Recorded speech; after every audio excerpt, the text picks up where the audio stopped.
పక్క పవన్ కళ్యాణ్ గారు ఫీల్డ్కి వచ్చి ఎవరిని పరామర్శించలేదు. ఓ పక్క చూసుకుంటే ఆయన 5 కోట్లు ప్రకటించడం అనేది ఎంతవరకు సమంజసం? అది మాటకి చాలా బాధాకరంగా ఉందండి. ఎందుకంటే ఓట్లు కావాలన్నప్పుడు సెక్యూరిటీ తీసుకొని వచ్చాడు, అన్ని తీసుకొని వచ్చాడు.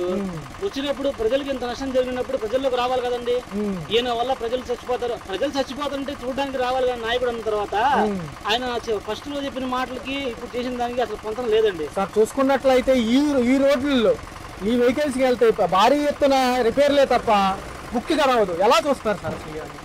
ఏమో సార్, ఏ ప్రభుత్వం వచ్చినా ఎవరు వచ్చినా కానీ సామాన్య ప్రజలను మటుకు పట్టించుకోవట్లేదు సార్.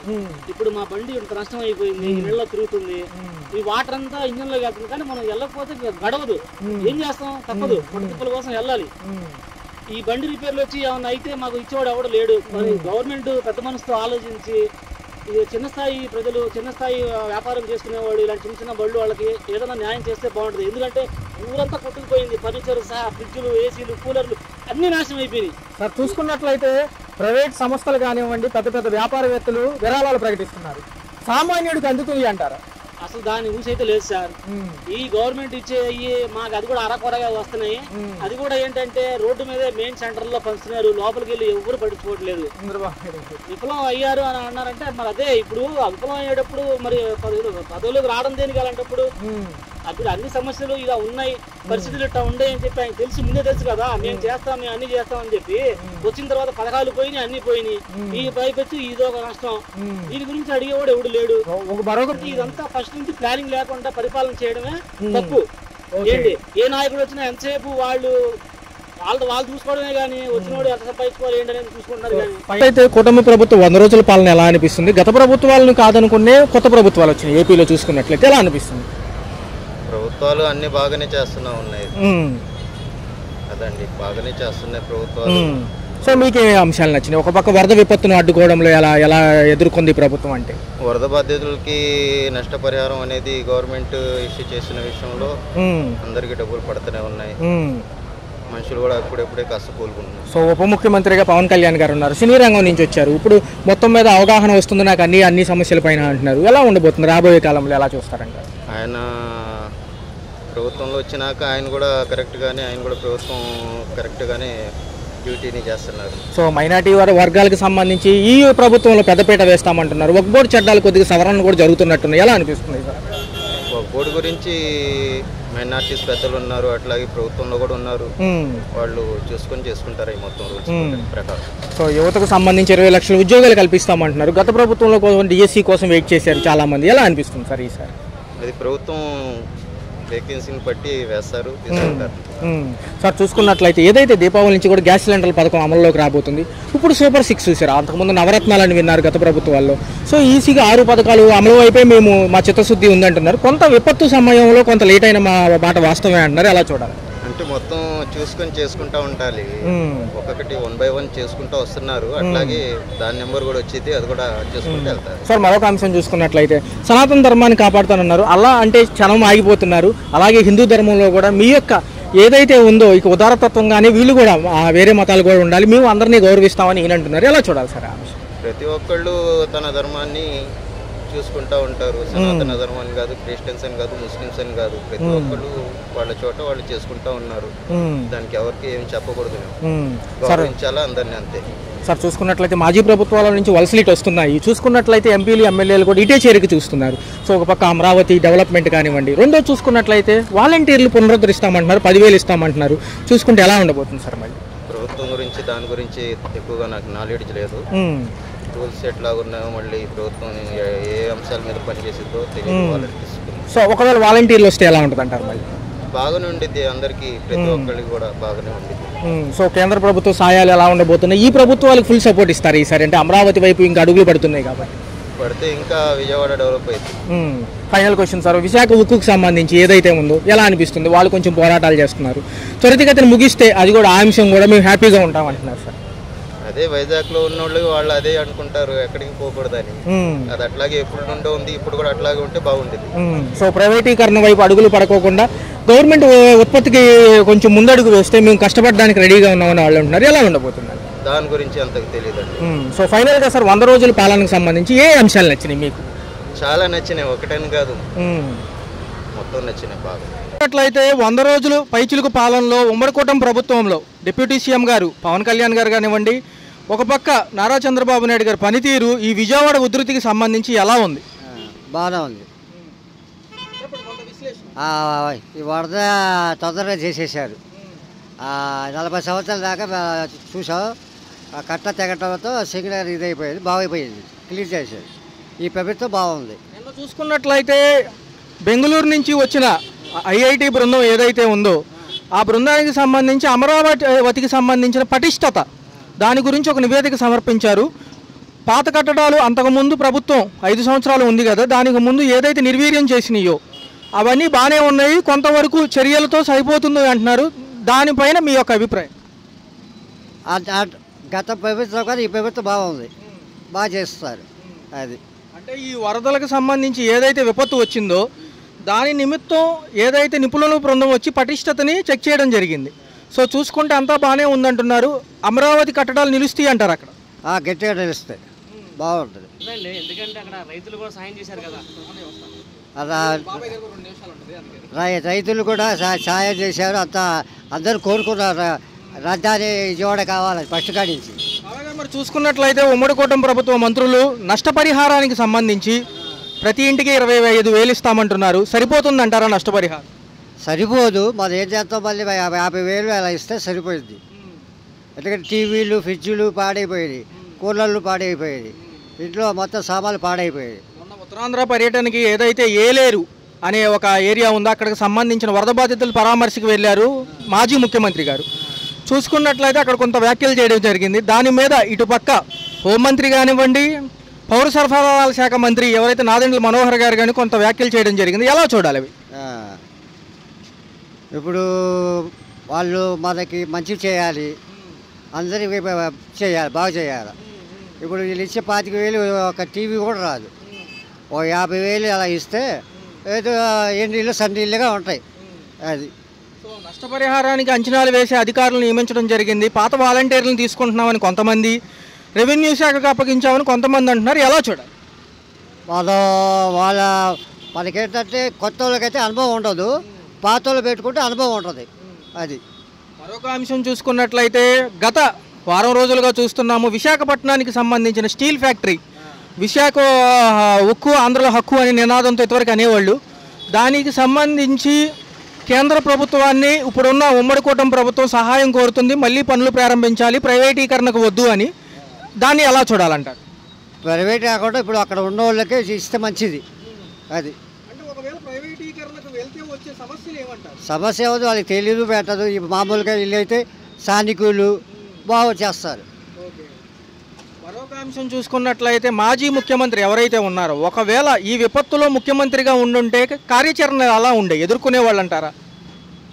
ఎదుర్కొంటే ఇప్పుడు ఎవరు తెలియదు కదా ఎలా అది చేస్తారని. ఇప్పుడు చంద్రబాబు అయితే తిరిగి అన్నీ చేసి మేము ఎప్పుడు చూడలే అలాగా. ఆయన నడిచి గిడిచి ఆ వయసుకి ఎక్స్ప్రెస్ బాగా చేశారు. మరి ఇంకొక విధానంగా చూసుకున్నట్లయితే ఎవరైతే మాజీ ప్రభుత్వంలో ఉన్న సలహాదారులు ఉన్నారో వాళ్ళని మార్పు చేసి కొత్త సలహాదారులకు అవకాశం ఇస్తున్నారు మాజీ ముఖ్యమంత్రి గారు తమ యొక్క పార్టీ బలోపేతాని కోసం. ఆ కార్యాచరణలు సఫలమే అవుతాయి అంట. అంటే ఇప్పుడు వాళ్ళు చేసుకుంటే దాంట్లో బాగుంటుంది, చేసుకుంటే మంచిది, ఎవరైనా చేసుకోవాలి మంచిది. ఇప్పుడు ప్రజాసేవ చేయాలనే అందరూ ఓట్లు అన్నీ చేసింది.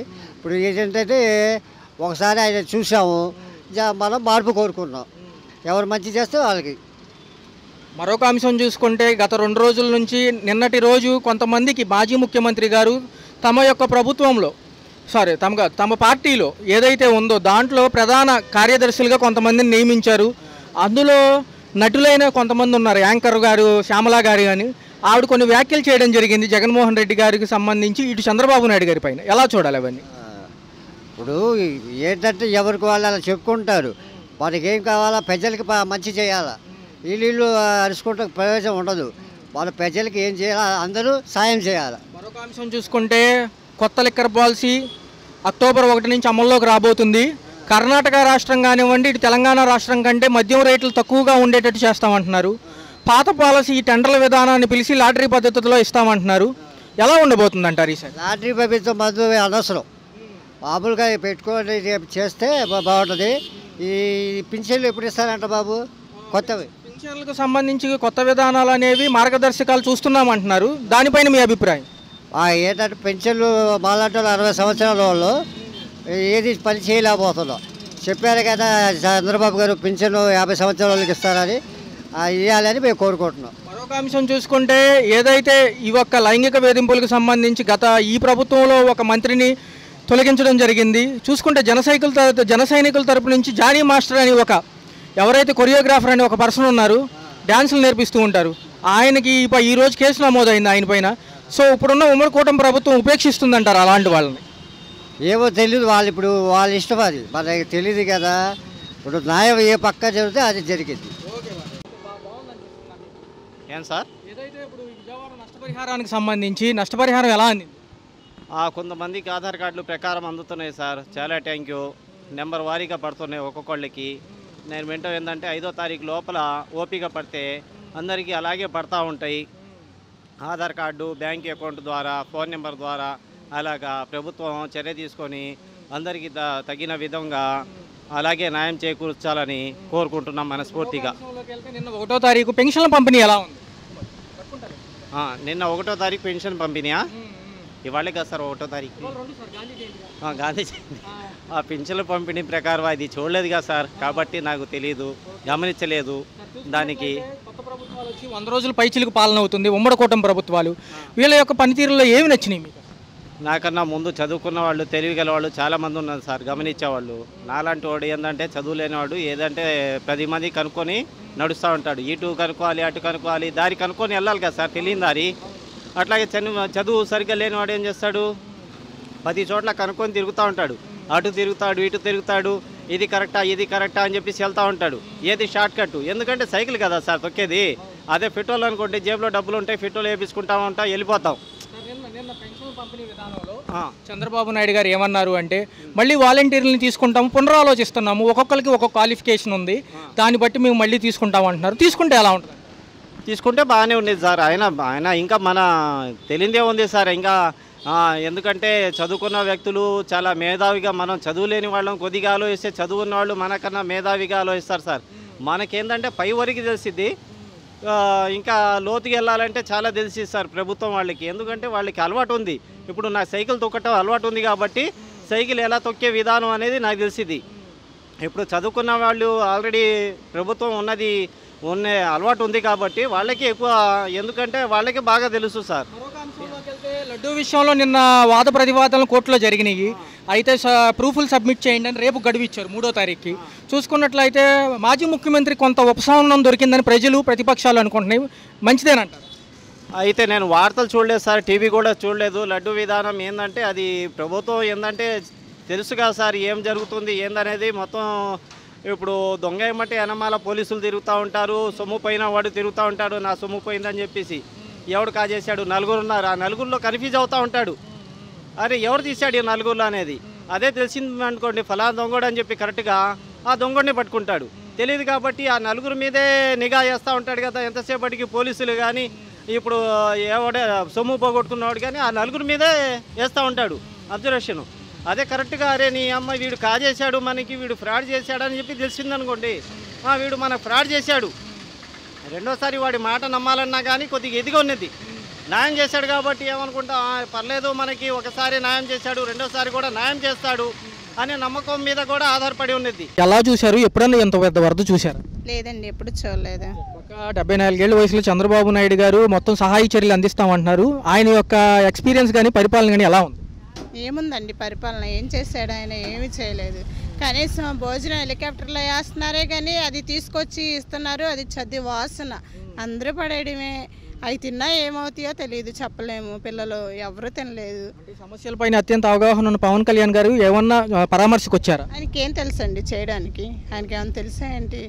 జగన్ ఉన్నప్పుడు పరిపాలన ఇంతసేపు ఇలాగ ఉంచడు. జగను ఇంత ఆస్తి నష్టం ఏదాకా కూడా చేయడు, ఏదో ఒక ఇది చేస్తాడు. కానీ ఈయన చేయడం వల్ల, ఈయన వల్ల కాదు. మన వచ్చాడంట ఎక్కడికి, పైపుల రోడ్డు ఎక్కడికి వచ్చాడంట, కానీ కనీసం ఇదంతా చూసాడా? ఏ నాయకుడు రాలేదు, ఎవ్వడూ సహాయం చేయలేదు. దేనికి పరిపాలన చేస్తున్నారు? ఎందుకు ఓట్లేమని గెలిపించుకున్నారో మరి తెలియదు, కానీ ఏది పట్టించుకోవట్లేదు. ఒక అన్నము, ఒక నీరు, ఒక పాలు పెట్టేస్తున్నారు, అది కూడా అందే వాళ్ళకి అందుతుంది మెయిన్ రోడ్లో.